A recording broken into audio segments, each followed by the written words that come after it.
E aí, gente, tudo bom com vocês? Aqui quem fala é o Gustavo Lopes e hoje eu vou falar um pouquinho sobre colocação pronominal, que é um assunto muito importante para a redação do Enem, viu? Não vai errar a colocação do pronominal na redação do Enem. A colocação pronominal diz respeito à posição do pronome oblíquo átono na oração, no período.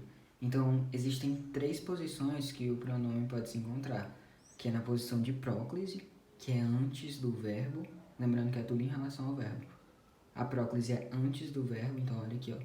Tudo se resolveu como queríamos. O verbo resolver e o pronome aqui em próclise, ok? Certo? Próclise porque está antes dele, lembra? Mesóclise, o pronome se encontra intercalado no verbo. Enviar-lhe-emos o contrato.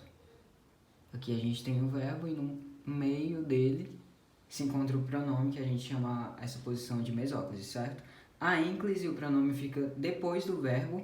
Ofereceram-te alguma ajuda, o pronome aqui te, e o verbo ofereceram-te, o pronome está em ênclise porque está depois dele. Legal. Regras práticas de uso. Gente, não pode começar nenhuma oração com o pronome oblíquo átono, de jeito nenhum, tá certo? Coloquem isso na cabeça. A outra, a próclise, ela pode ser sempre aplicada, ela é sempre válida, desde que antes do verbo não haja uma pausa. E como é que eu vou ter essa pausa na escrita, Gustavo? Ou ponto final, ou uma vírgula, ou qualquer outro sinal de pontuação. Massa, estamos entendidos? Essas daqui são as três posições que o pronome pode se encontrar na oração. Agora, gente, nós vamos ver alguns fatores que obrigam esse pronome a ficar, por exemplo, em próclise, ou em mesóclise, ou em ênclise. E hoje nós vamos ver os fatores de próclise, alguns deles. Eu vou dividir em dois vídeos porque próclise tem bastantes fatores e eu quero explicar direitinho. Então bora lá. Então, gente, bora ver aqui alguns fatores de próclise, que a gente também chama de partículas atrativas. Pessoal, palavras negativas sempre vão atrair o pronome para antes do verbo. Então, palavras como não, nada, nunca, jamais vão puxar o pronome para a colocação de próclise.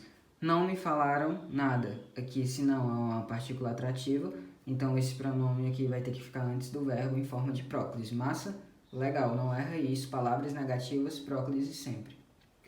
Com advérbios, a gente tem que prestar um pouquinho mais de atenção. Se ele não tiver isolado por uma vírgula, a próclise é obrigatória, tá bom? Então, advérbios como sempre, muito, já, rapidamente, lentamente, também, enfim, vários desses são fatores de próclise. Presta atenção. Rapidamente, me entregaram um livro. Aqui, nesse caso, a próclise é obrigatória porque o advérbio não está isolado por vírgula, tá bom?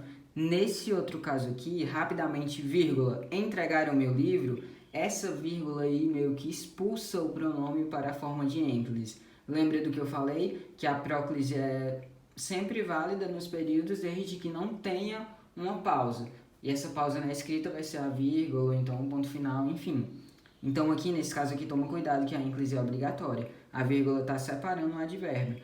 Às vezes a galera pensa, não, mas o advérbio atrai. Mas quando está demarcado por vírgula, a ênclise é obrigatória, tá bom? Conjunções subordinativas também são fatores de próclise.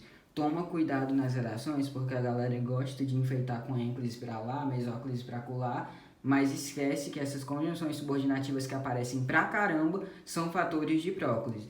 Fiz o bolo conforme me pediram. Aqui o conforme é uma conjunção conformativa, portanto, fator de próclise. Esse pronome aqui vai ter que ficar antes do verbo. Ela mora em Fortaleza desde que se formou. Aqui a gente tem uma locução conjuntiva temporal, mas atrai o pronome também, porque é uma conjunção subordinativa. Então, sempre em forma de próclise quando estiver diante de uma conjunção subordinativa. Cuidado com o que, eu vou aproveitar e falar aqui do que. O que, gente, sempre vai ser fator de próclise, coloca isso daí na cabeça. O que como pronome relativo, pronome interrogativo, conjunção integrante, outro tipo de conjunção subordinativa, enfim, ele vai sempre ser fator de próclise. Apareceu o que, coloco o pronome antes do verbo. Na estrutura em mais gerúndio, eu sou obrigado a colocar também o pronome em próclise. Então presta atenção, porque não pode colocar em tratando-se. Fica até estranho, né? Mas sempre que tiver essa estruturazinha assim, lembra que é próclise. Em se tratando de contar vantagens, ele é o campeão. Esse pronome aqui não pode ficar depois do gerúndio, tá bom? Ele tem que ficar antes do verbo. Então, gente, essas daqui foram rapidamente algumas dicas de colocação pronominal. Eu ainda vou fazer outro vídeo falando dos outros fatores de próclise, porque próclise realmente tem bastante. E eu decidi separar para não ficar tudo de uma vez só e embolar a cabeça. Mas presta atenção nessas regrinhas aqui, nesses fatores, porque eles aparecem bastante. Esses daqui da primeira parte principalmente. Aparecem muito nas redações, então toma cuidado. Então, esse foi o vídeo, espero que vocês tenham gostado. Em breve vai sair a parte 2, talvez amanhã, não sei.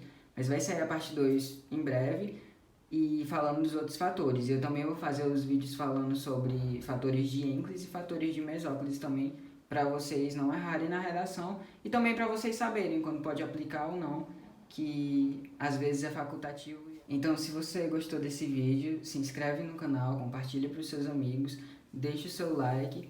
E me segue lá no meu Instagram, que lá no meu Instagram eu faço alguns quizzes ou então coloco algumas dicas. E também posto no IGTV sobre essa parte gramatical. Aqui no YouTube eu posto quando é mais uma coisa um pouco mais elaborada. Então fica de olho lá também.